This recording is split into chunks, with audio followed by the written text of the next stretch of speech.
Laz here. Thank you so much for following Illusion versus Reality. I hope that you're enjoying the page.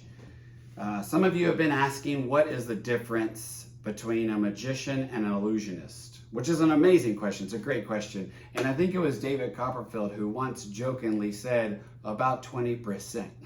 But what's the difference between a magic trick and an illusion? And so I thought I'd answer that question here for the first time by showing an illusion.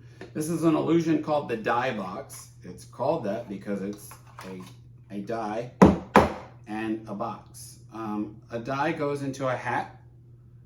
I love the fedoras because they kind of represent the confidence, the con men, not because I am one, but I think it's important to use the skills of deception to teach people how not to be conned. And so the die goes into the hat. And then what we're going to do is take it and put it into the box, just like so. Shut the box. Now, this has fooled audiences around the country. I know you're not going to be fooled. You're like, because it's not there. And a lot of people say, oh, you just moved it to the other side, but watch. It's not there either. Impressed?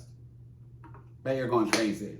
At this point, people would say, oh, wait a minute, open up both sides at the same time. And that's absolutely, I can do that. I can open up both sides at the same time and you can't tell. As a matter of fact, I can even open up 3 of the sides or even 4 of the sides or show you it was never in the box because it's never left the hat. So that's called an illusion. That's the difference between a magic trick. An illusion is kind of something you perform, and you perform a magic trick as well, but this kind of sets it up for you. It's an illusion. It's giving the effect that something's happening that's not, in the same way that a magic trick does, but this is using an apparatus to help me, if that makes sense. So without giving up too much away. Thank you so much again for following the channel. I'm getting ready to perform for the 3rd time at a venue coming up here in just a couple of days. And then I'm getting, just got invited to go do a Halloween party. And so I'm super excited. Thank you for reaching out and following the channel. Keep moving forward.